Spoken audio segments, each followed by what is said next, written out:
My mission, as given to me by Natalia, is not an easy one, because Natalia said, "Hey, I'm bringing you over to inspire these people." I'm like, great. My team can't stand the sight of me these days, and I'm supposed to come and inspire people that work in a tough climate. A tough climate, just as the one we have in Romania. But as I said, I'll give it a shot, and I wrote a bunch of stuff down, and I'm just going to try to tell you a story of the things that I've tried to do in the past 6 years to not go crazy in Romania, in trying to do journalism in a fun way, because Jackie made it seem fun. This work can be fun, but it's not always easy to keep it fun. So I'm going to tell you some of the things we do, and try to give this a talk. I'll show you some photographs. I'm going to try to tell you how to do awesome journalism in less than awesome circumstances. And you can ask me anything, and then I hope we can also talk about some of your blue sky dreams and the really great things you want to do. Media in your country and in Romania is pretty similar. The ranking on the Free Press Index might not be similar. Somehow we're higher. Sometimes I wonder why, because a Romanian oligarch said, I think it was 1 or 2 years ago, freedom of the press is a chimera, right? It's an illusion. It doesn't exist. He owns the most popular media chain in the country right now. That's his stance on media. So both you and us, we have problems with ownership. We have problem with people depend on TV for news. The powerful see journalists as stenographers. Even worse sometimes. A lot of the public doesn't trust us. I read your applications. We all complain that there's no real standards in our countries, and we want to change that. So, we're pretty much in the same place. And what I did in the past years hasn't changed journalism in Romania. So I'm not here to give you a recipe. I wish I had one. But I will try to talk to you as people who haven't lost hope, because that's why you're here. People that want to do great work, and people that want to work their asses off, because it takes that to do this work. So over the past 6 years, I worked with a group of journalists to build a culture of narrative in Romania. Narrative loosely being deeply reported and long stories of people and events that say something about the times we live in. That's the kind of journalism that I felt was missing, and that's the kind of journalism that we wanted to encourage.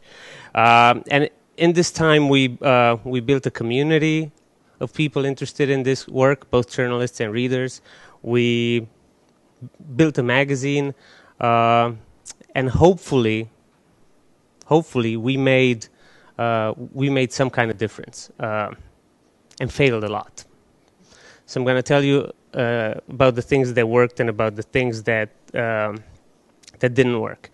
And I'll start the story in 2007, which is the year I came back to Romania after spending 4 years in the States and learning all these great things that these guys were talking about. And just before I left the States, I was working for the Christian Science Monitor, which is a newspaper in Boston that's owned by the Christian Science Church, which is not Scientology and Tom Cruise. It's a different type of church. They have some odd beliefs too, like disease doesn't exist. But I'm simplifying.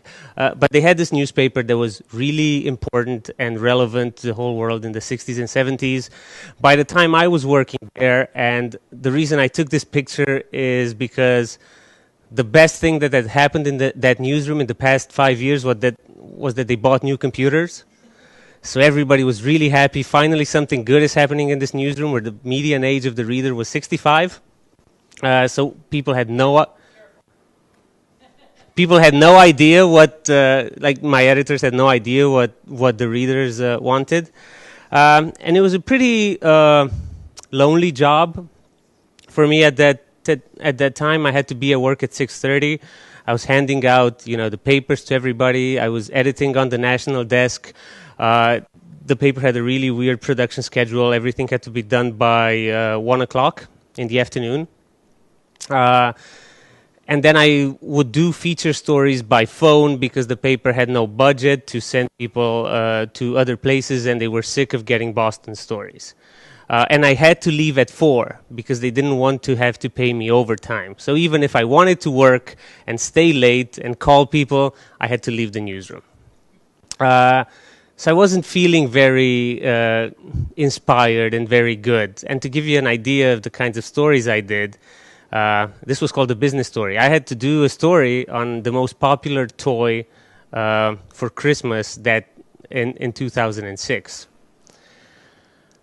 So in order to keep myself busy, I did a lot of the things that Jackie did, and all they wanted was a short story, list the top 10 most popular toys, because there's press releases, talk to some officials saying whether this toy is dangerous or not, and I said, this is boring.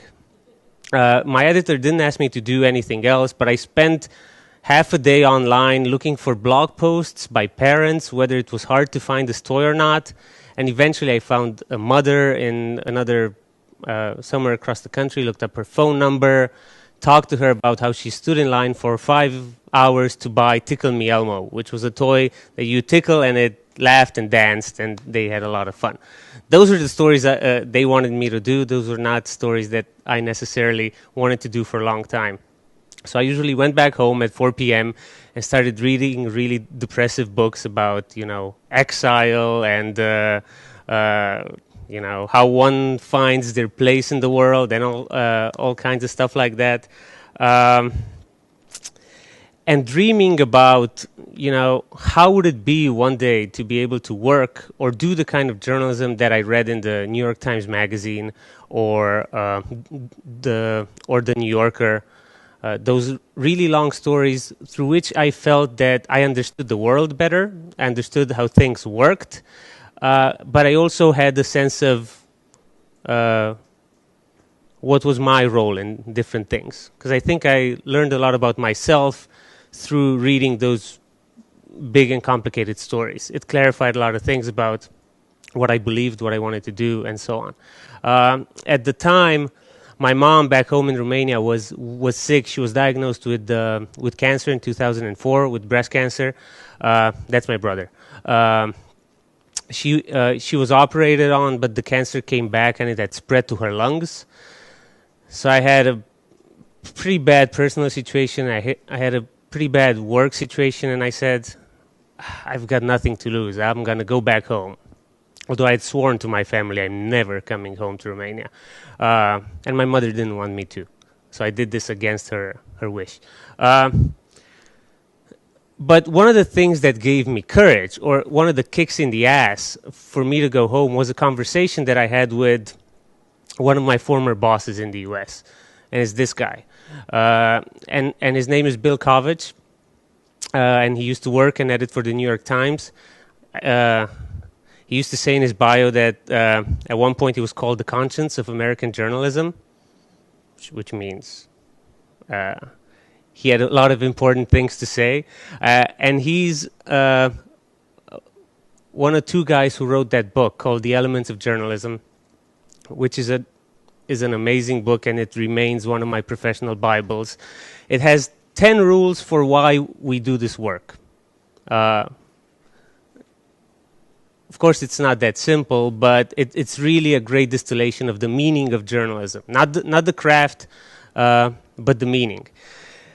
And I worked with him. I was an assistant in a training program, much like this one. So I would accompany Bill and help him do trainings. And we were in his car one day, and I thought I'd, ask a smart question. And it was badly formulated, horrible question, probably had the answer in the question. But what I was trying to ask Bill is this. Bill, should I stay in the United States and be maybe a decent reporter, hopefully a more than decent reporter, maybe a mediocre editor at one point? But in the U.S., media seems pretty stable, and as bad as it can get, they seem to know what they want. Or should I go back to Romania where they have no idea what they're doing, where there's no standards, and for sure they never thought, why does this journalism thing exist? And part of me really wanted Bill to say, yeah, stay here. We need more reporters. We need more people to do stories. But that's not what he said. And he wasn't necessarily very polite about it. I think the Albanian streak in him came out. And he pretty much said, yeah, go home. Go home because you can build something there that we already have here. I'm like, okay, that sounds like a fine mission. So I had this in my mind, this advice that Bill gave me. So I went back home in March 2007. My mom died about a month after I got back. So I was able to spend one last month with her. I was in my hometown. My mom had died. My brother just graduated from college, had no idea what he was going to do with his life. I had no job prospects. So it wasn't a very happy time, and I was confused. But I also had this feeling that, well, it can't get any worse than this. So I thought something will come up. And I moved to Bucharest, where all my friends from journalism school and college were. Got a job at a newspaper at the foreign desk of a daily. And my job was supposed to be to help start foreign policy in Romania. But that's not what they had me do. They had me sit at a desk. I had to come in at 9 o'clock, not leave the office until 4, rewrite wire stories, because the magazine wasn't going to come out, and it came out about 2 years later, eventually. So I heard about a job opening at Esquire, Romania, that was just starting up. I went, I interviewed, I got the job. I had been a huge fan of the American edition of the magazine. They had assigned stories in school at Missouri in the writing classes. They gave us stories from Esquire to read. And then there's this one story that completely blew me away. And every time people ask me, what's the deal with this narrative journalism, one of the stories that I have them read appears in this issue, and it's about I can send it to all of you. It's about a blind guy, really successful blind guy who's an entrepreneur. He'd been blind for his whole life, and at 55 with a wife and 3 kids, he gets an operation to have his sight restored. He hasn't seen anything for 50 years, and then there's this operation who's going to give him his sight back. And all of us would want that if we were blind, but the story actually says he doesn't really need that, because he has a perfect life without his sight. So I'm like, whoa, this is journalism? You could do this? So when I started working for Esquire, I said, okay, I'm set. They're coming to Romania, where there's bad journalism in newspapers. I can do long-form stories. I had no idea. I had no editor. So I started to, make it up from things that I heard from people like Jackie, from things I learned in books, from stuff I've heard in conferences. Even though, as I think I said this earlier today, I had no desire to work in magazines. Magazines were soft. I wanted to be a real journalist. In time, I've learned that it's not form that defines good content. I know this is a cliche, but that you could do journalism anywhere, from your Facebook account to Twitter to your Facebook page to a magazine. There's place for good journalism anywhere. And it was ridiculous. I was 26 at the time. It was ridiculous for a guy my age to get the position of senior editor at a magazine like this. But this happens in your country too. And it's the bad news and the good news about, places where journalism is not as developed. The bad news is that there's no standards, there's no hierarchy, there's no set path for how this career should work, which means a lot of the times the wrong people end up in really powerful positions as editors, as publishers, as reporters. But it's also the good news, because you can sneak in, you can infiltrate a broken system and do things, and sometimes you can do things because nobody really cares about what you do. And I know that's not happy, but I'll get to that. The thing is, nobody was editing my stories. I could pitch and write whatever I wanted, not because I was smart, not because they thought I was a genius, but because we were 4 people that had to fill 120 pages. I could write an 8-page story about my studio, and they might publish it.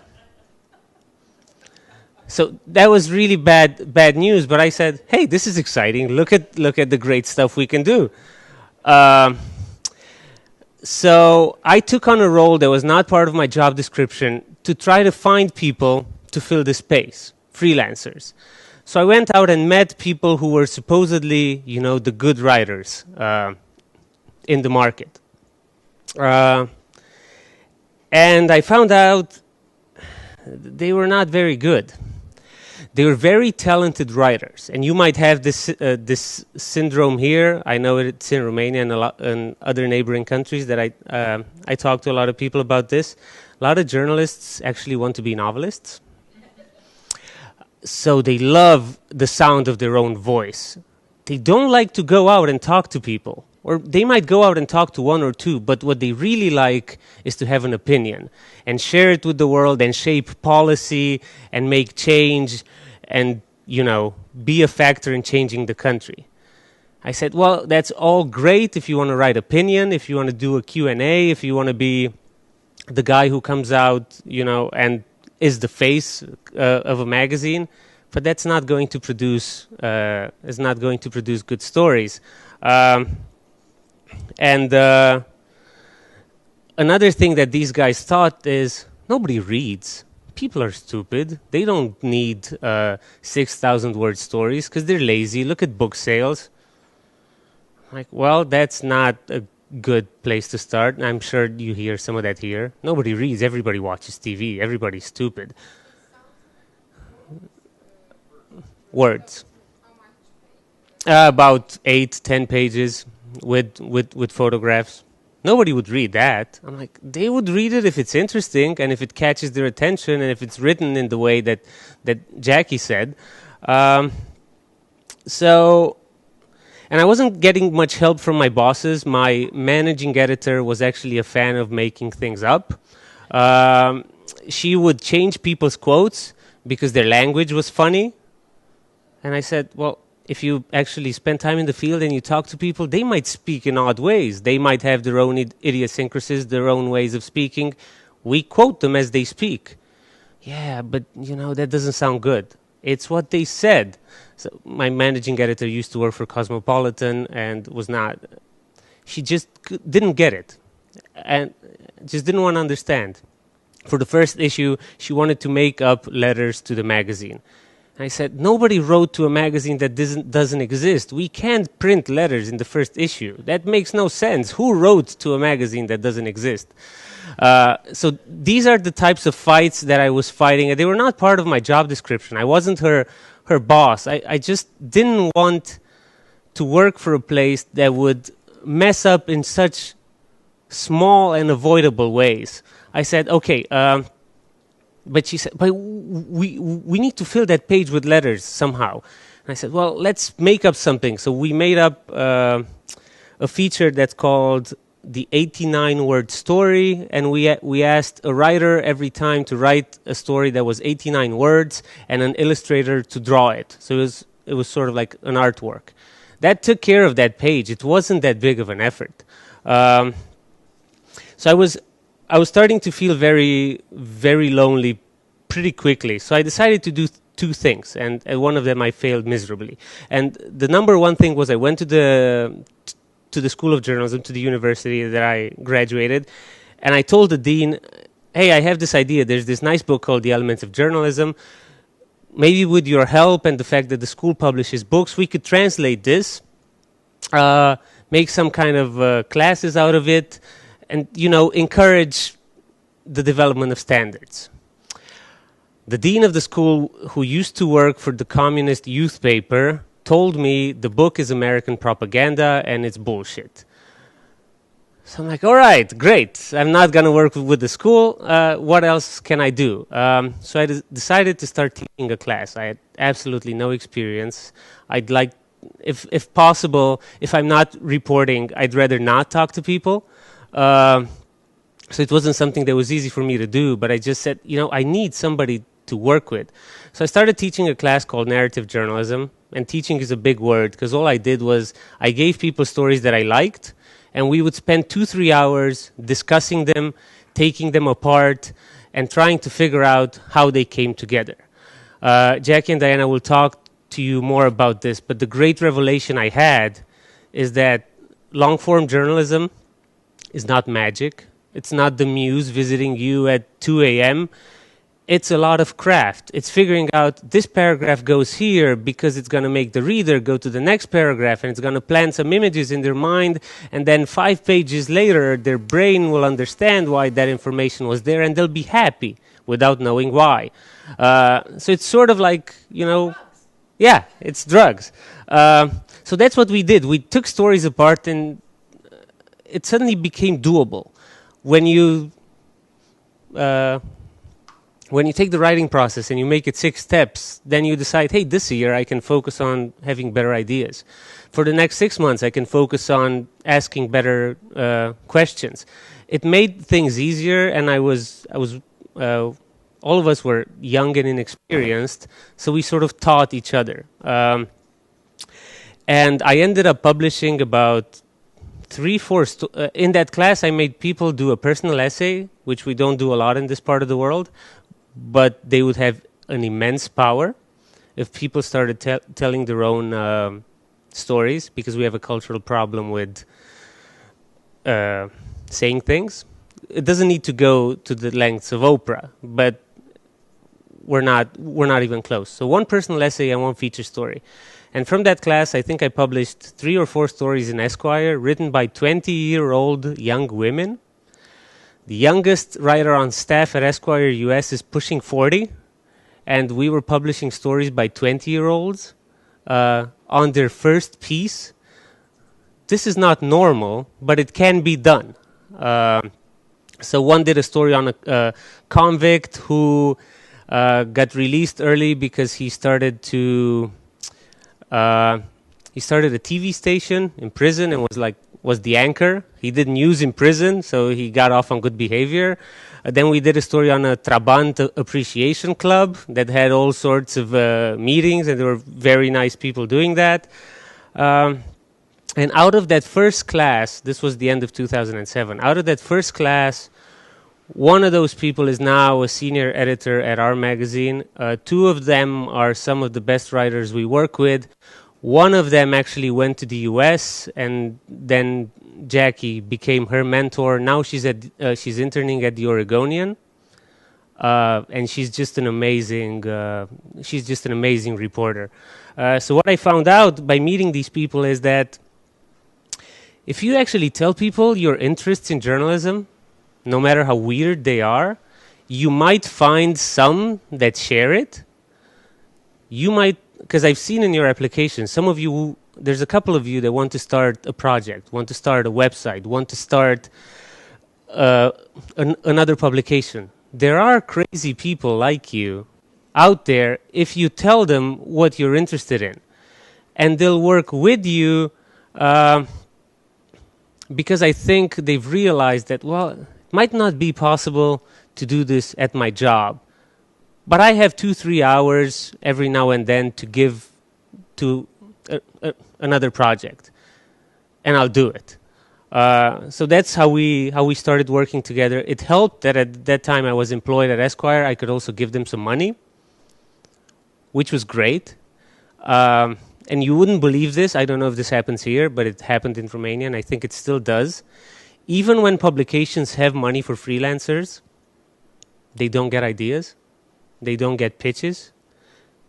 Young reporters in Romania think, well, they're not going to publish me. Why would I pitch to Forbes or to whatever other place? They're not interested in what I have to say. And I was the editor on the other side saying, I get nothing, really nothing. So send me your worst pitch. Just send me something to work with. And it still happens. Now there's no money, but they still don't get pitches. So this is one of my main messages to you, that you really are not alone in this, even if sometimes you have to create the crowd of peers that will stand by your side. Okay. And another thing I want to stress, and Elena asked me at the break, do these people that you work with, are they skilled?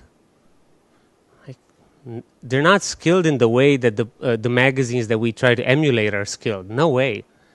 They can do what all of us in this room can do. But as I said, it's the bad and the good thing. The good thing is that there's no term of comparison. You're on your own. You're creating something new.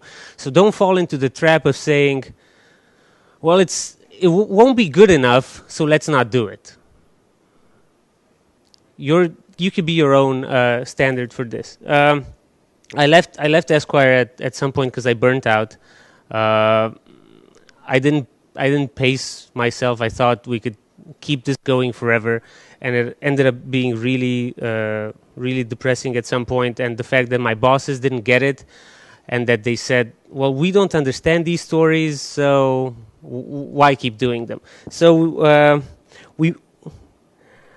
I moved on, and then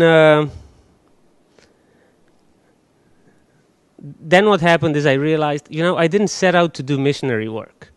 And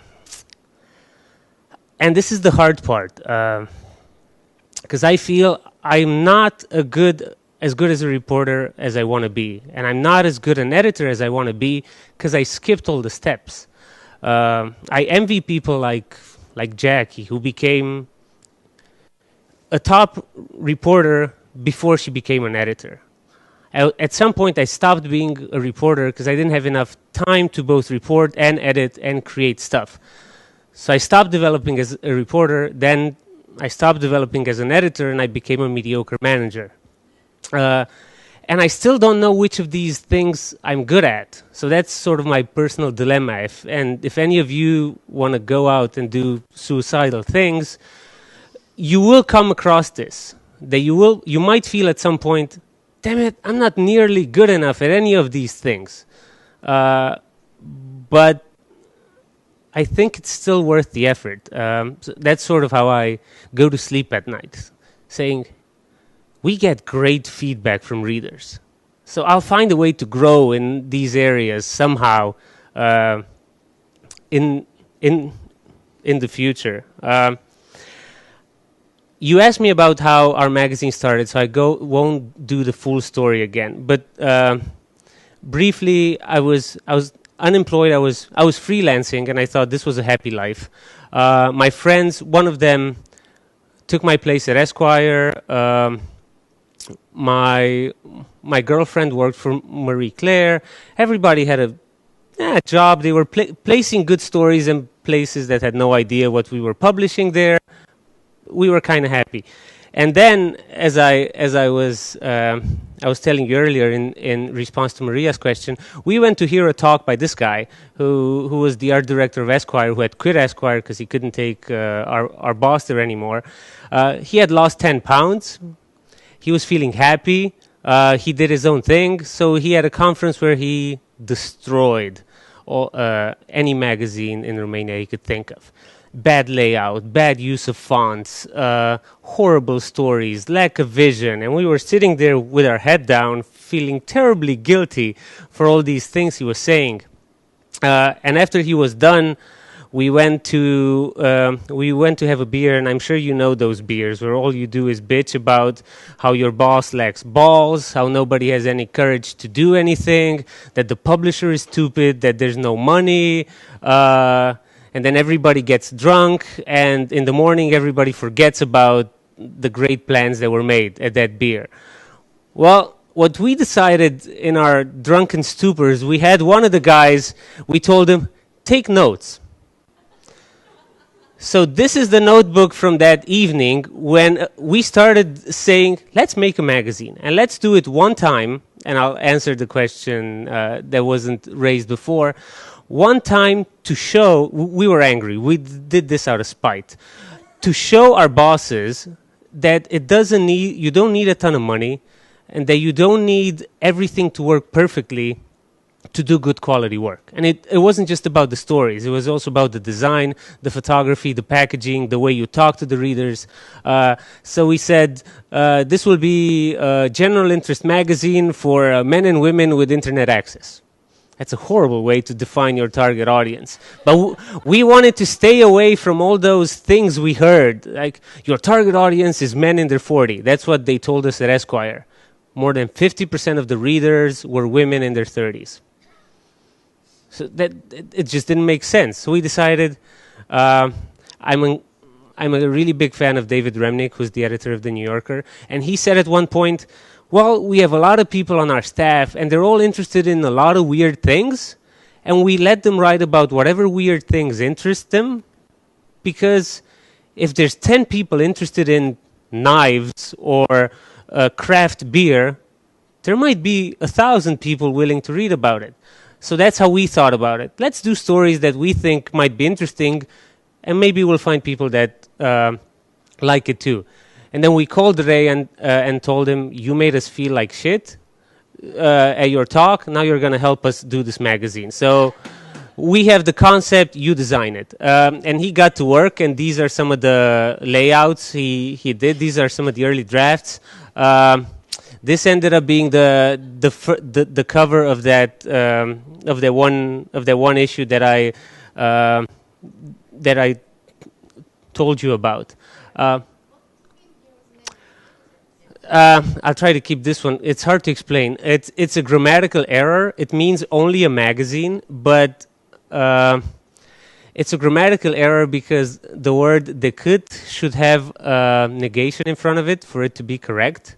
So the name should have been not only a magazine, but we're called only a magazine. So people, even after 4 years, some people tell us they'll never read this magazine because it's put out by illiterate idiots that can't even get the name of their magazine right.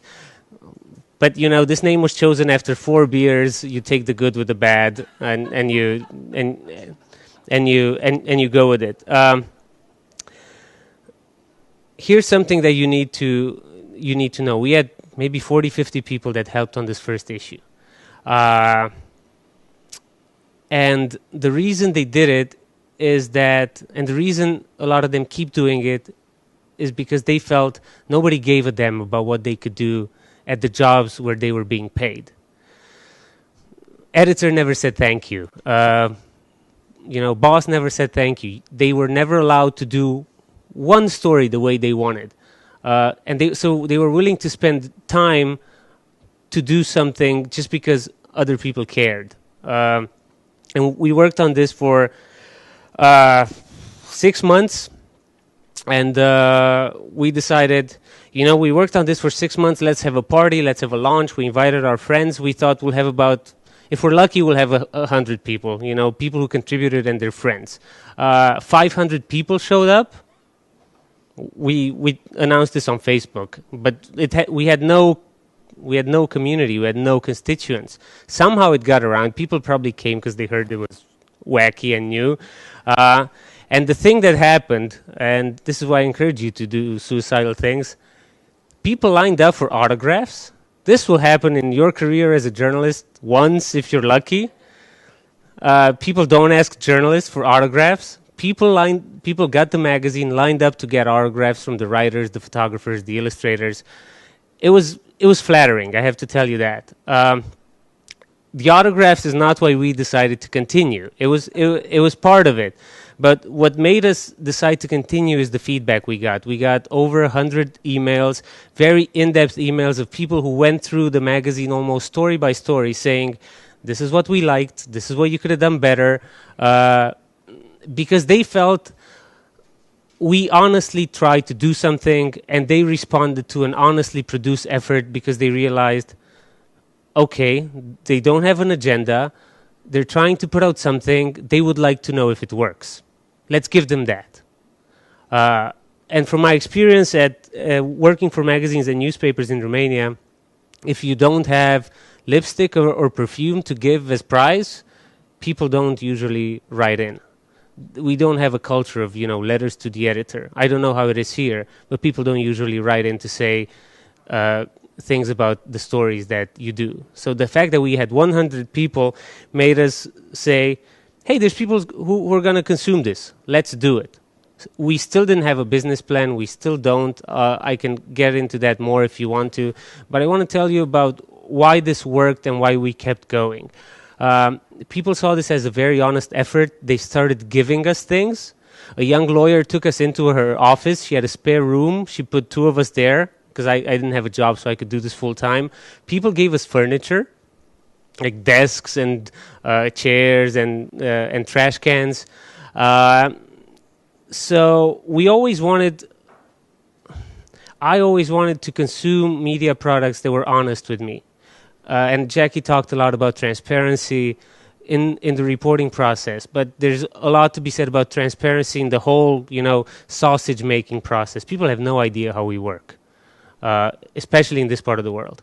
So we started posting pictures on Facebook from our, from our dinners and brainstorming sessions. For the second issue, we asked as many people as they could come for a photograph. This is 70-something women in the form of the map of Romania. The cover story was about how young women are going to change this country.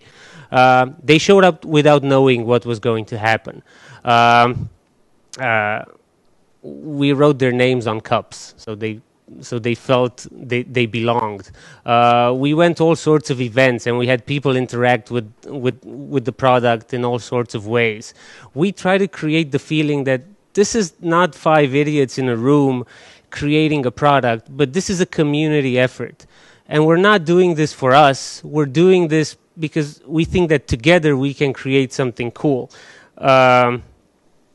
So we also try to help people, help our readers and help people that were helping us do the things they wanted. This is our one of the first intern that we had. She had never been out of the country. She loved mountains. She wanted to go hiking.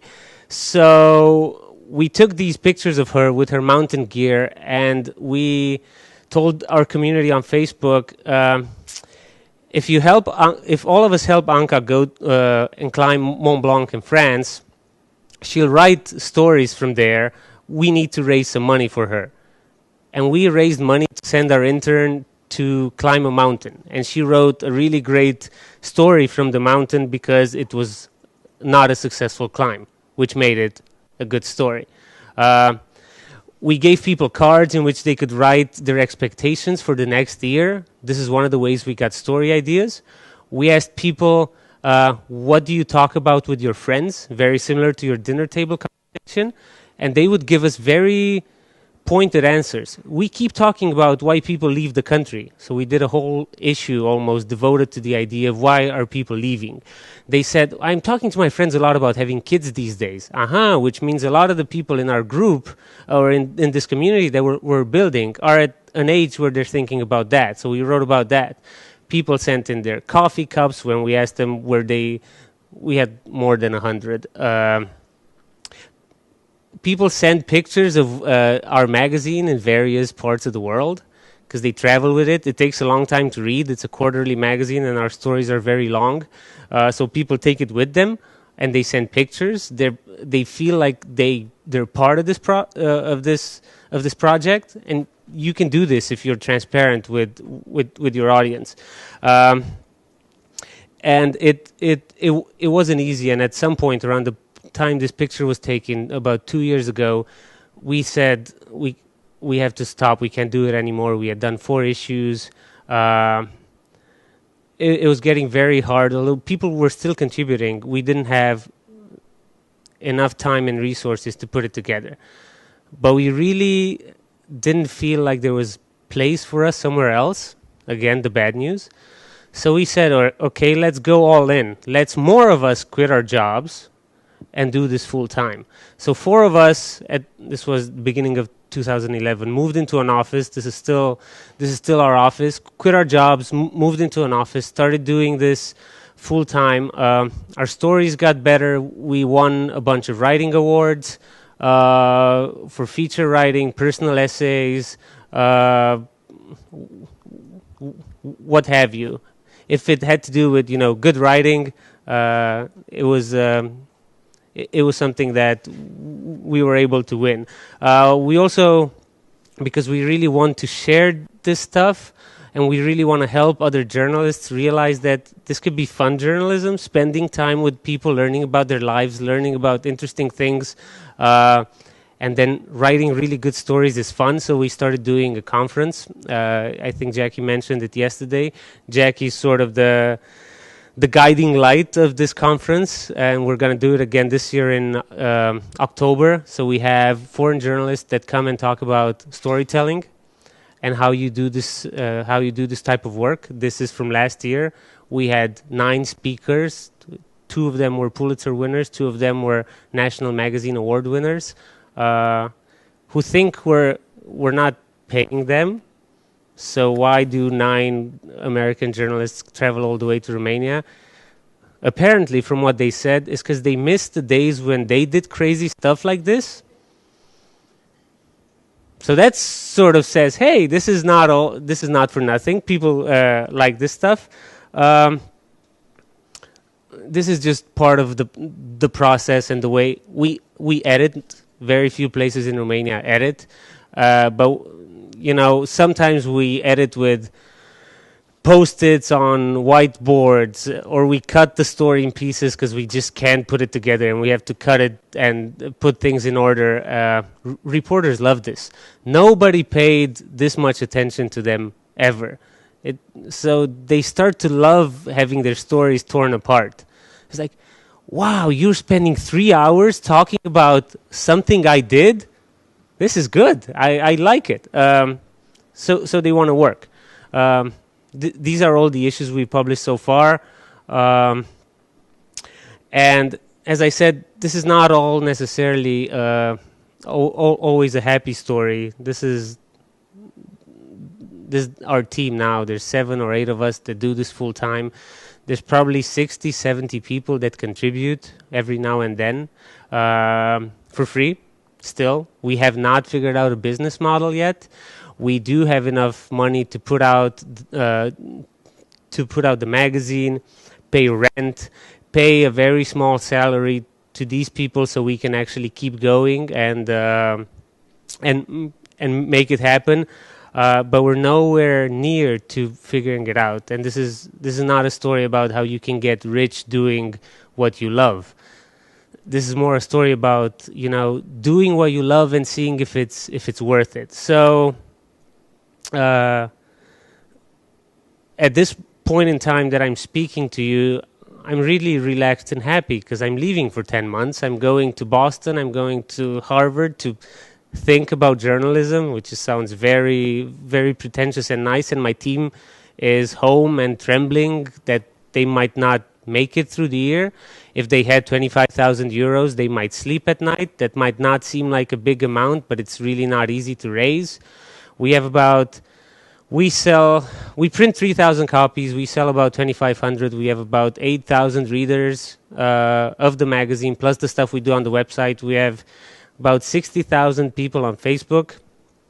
That's our community that we engage in a lot of things, that we get story ideas from, we do a lot of things with. So it's a small magazine, but it's also a big magazine in that market and in the way the world works. So why do we do it? If it's not for money, and we said this when we did the second issue, we don't want to do a publication that exists just because it exists. We want to feel that people need us in some way. And we've had that conversation here earlier about, do you care that the fellow journalists criticize you for your work? We found out pretty early that not a lot of journalists love us. That was not the reason we did it, and we never did it to spite them. We never bragged about, hey, here's us, we're free, you're not. That's not how we did it. But they said, well, this journalism is meaningless. Who wants to read about people? You're not taking down the government. You're not changing policies. Your stories are long, boring, and formulaic. Storytelling is bullshit. One guy walked up to me in a club one night and told me, and I didn't know what this meant. This was pretty scary at the time. He told me, Cristian Lupsa, I will defeat you. I'm like, I don't even know you. I didn't think we were in a war.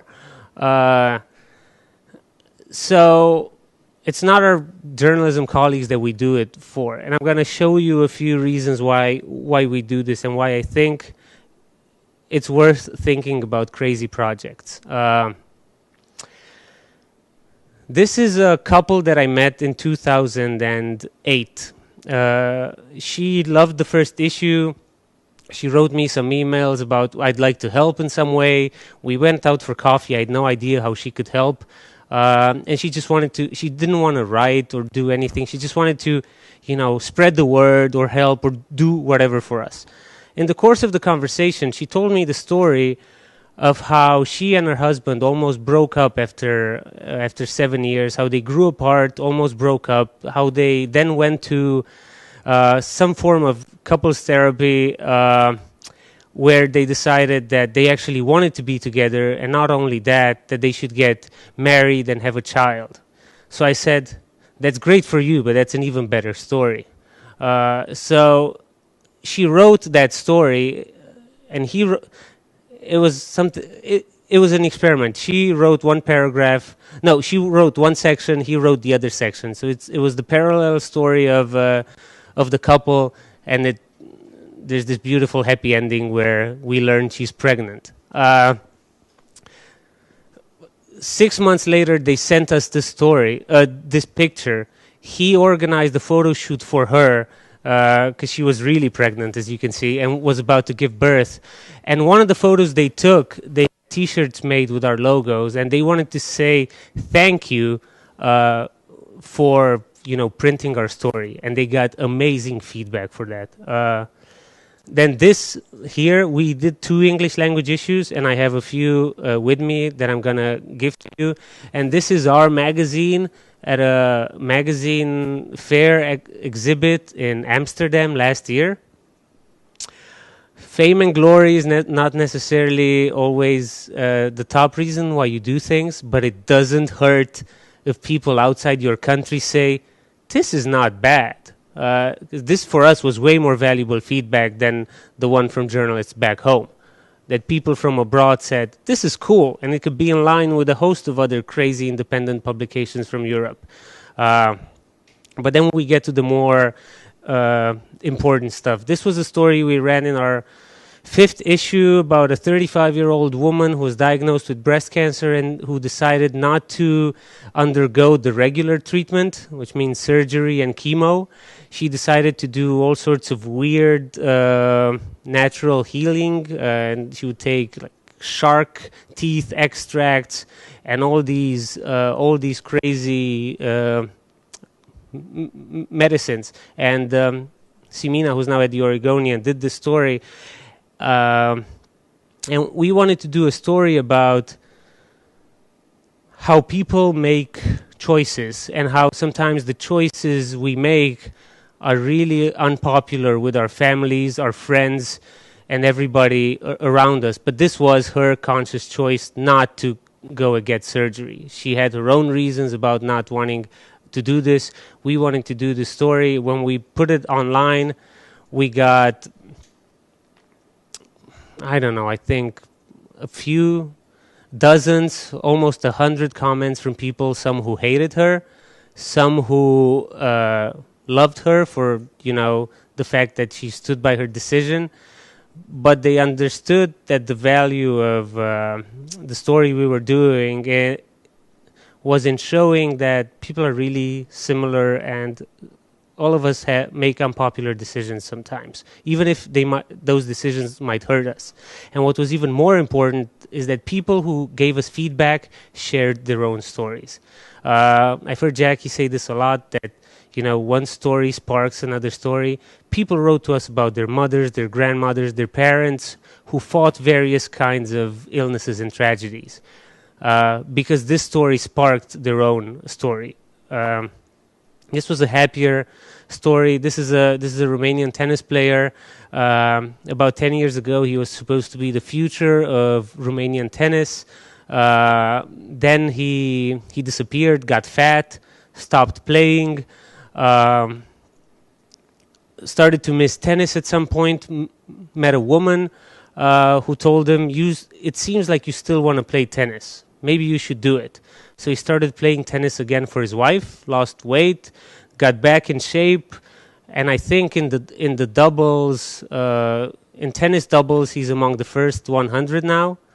Although his career is close to an end. He'll never be a superstar, but he did something with his life, and what made his story more interesting is that up to the age he quit, he played tennis because his father wanted him to be a tennis player, and he didn't want to be a tennis player. He didn't want to be an excellent athlete for his father, so he didn't have the right motivation. When he met his wife, he had the right motivation for tennis. He had someone to play for, whom he loved. And one of our readers thought that was, for him, the most inspirational thing he heard about how you can, get back up and do things. He chased this guy down at a tournament with the magazine about a year after the magazine came out to have him sign it. And not only him, to have his wife sign it, because she's always at the games. And then he sent this to us, which is proof that, damn, this work can matter. This was a story that the woman on the right did. It was a personal essay about the little kid. She has a rare form of epilepsy that's uncurable. And she wrote a story about how she fell apart, but then found a new calling in starting an association that brought other parents who were facing the same thing, brought them together, created some kind of community, and she was not alone in this work. And probably the story that was hardest for us to do was this story that we published in the fall about a 21-year-old young woman who ran a student organization. She was the kind of person that you look up to as a future leader in your country, did hundreds of things at once, always seemed to be working, doing stuff, organizing, and she just collapsed one day at a team building for the organization that she ran, and she died. And the doctors couldn't figure out the cause of her death. So we did the story because we wanted to show, in terms of the so what and what it means, we wanted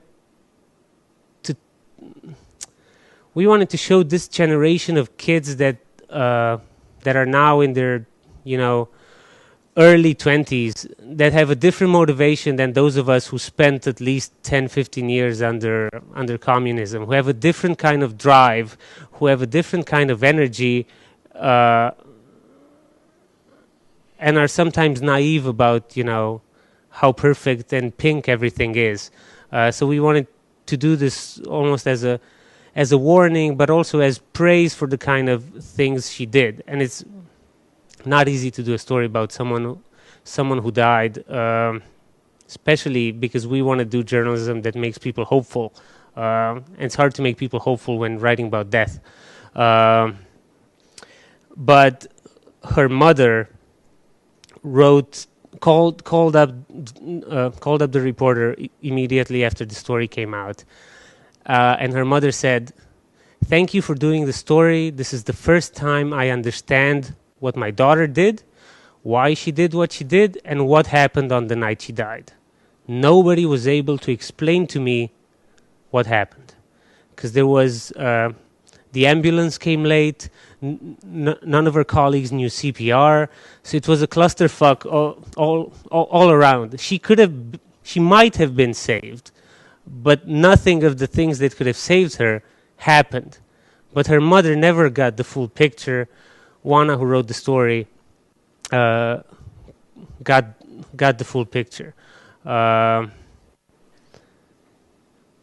So that's why we do this, for this kind of feedback. It helps us to keep going, and we're not going to change the whole journalism landscape in Romania.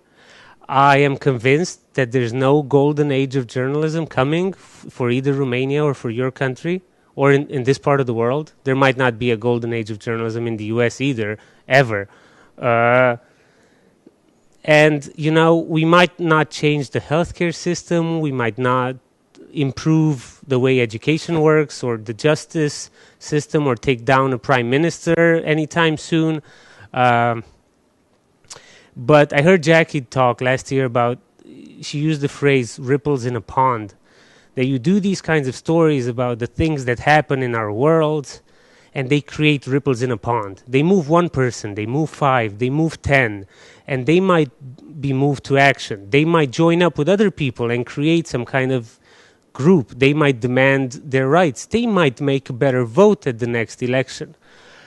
So it might be journalism that shows its impact in 20 years or 30 years. It's not cheap compared to what's on the market. But there were some people said, one guy told me, I love the way you priced your magazine. You're like Apple. You price it for people like me who are special. Like, nah, thank you, but that's not, we priced it like this. We priced it so it actually covers printing and some money gets back to us. It's like, oh, so you didn't want to make it exclusive? Because I was going to say that you should make it 200 hryvnia, 100. I'm like, no way, right? Are you crazy? We want many people as possible to read this magazine. And we sometimes go to companies. I went to a cell phone operator recently and told them to buy 100 magazines because we wanted to give those magazines to a student organization that's starting an alternative university. So we went to a company and say you support education, buy 100 magazines for these guys. And they did. So, yeah, that's where our money's coming from. Well, there's one simple way we solve this problem, that we don't have to think of journalism as a business. We're a nonprofit. So we're not allowed to make money by law. I'm joking here. And yes, in order to keep going, you need the money. I'm just not convinced that anybody's going to start something by waiting for all the money to come. I agree with you that if this doesn't work, you can't subsidize it out of your own pocket forever, or die clinging onto it. But I think that an element of risk and personal sacrifice in the beginning is essential to figure out if anybody needs your work. We talked a lot about motivation today. A lot of people realized, there's this outlet there. I'm not necessarily a big fan, but I can't get this thing I'm working on published anywhere. I'll go to them. So they had motivation to come work with us. And we have about 3-4 big stories in every issue, and they're usually done by different people. And some of them were well-known journalists from other publications that worked with us, that don't necessarily respect us. A guy took a story he published in our magazine, and 3 weeks later it was in a book. It was in a collection of stories that he was putting out. He never told us this. He pretty much needed another story so his collection could come out. We decided not to say anything because we didn't pay him. It was a good story. But yeah, he used us, we used him in the best of way. And it's easier it's easier with photographers than illustrators, because I don't know how it is here, but people look and pay for their work more often. So if a photographer, we had a lot of illustrators we published for the first time that got jobs or that got contracts in advertising or art or whatever. So they're actually smart. They come to us and say, I'd like to do something for you, because they can use it immediately. Our art director, he's no longer with us. After 4 issues, he got a job in Dubai, and he's paid somewhere, I don't know, maybe 200,000 euros a year. The magazine was the centerpiece of his portfolio. So it helps some people a lot to make money. It helps writers less, but that's the problems that you face here too. But it helps the visual people a lot. We had one guy who owned a media company who wanted to buy us. He said, well, he put it this way. This is the smart way guys like him work. He didn't want to buy the magazine. He said he sees we're struggling as a business, so he wants to give us a place where we feel safe as long as we bring the brand into his company. And his newspaper was crap. His other magazines were crap. He had an absolutely clear political interest. We had a conversation and said, would we ever consider joining a group or selling? And we said, well, in principle, we're not opposed to this, but it has to be the right person. And he was not the right person, and it seemed like what he wanted was the brand, because the brand was interesting, cool, it was getting attention. He probably didn't want us. People think we're harmless, so we don't feel political pressure. We've realized in the past year that the Prime Minister's wife reads us, because she called the woman that wrote the story about her 2-year-old. She called her and asked how she could help. So the Prime Minister's wife helped her do an event. And we do a lot of stories on Roma, which is a big issue in Romania, and many people won't touch it. And we've heard they're read like in the national agency that deals with Roma integration. But we haven't gotten anything overt in any way. So we don't feel political pressure. We do feel every now and then we get emails from well-known people, like usually CEOs or the secretary of the head of an advertising agency would write to us and say, "Hey, my boss wrote a column. I've attached it. Would you publish it?" And you would say it's easy to say no to things like that, but in this part of the world, it's not very easy, because you can't just say, no, this is not good writing. Because then they'll be your enemy. So we usually try to have these elaborate letters explaining that right now we're not interested in the subject of happiness, or, this. I'm saying this because this was the latest thing that I got this week. Yeah. So we do have, powerful people trying to find a way in or associate with us, but not in any threatening way yet. I don't know if it will happen or not.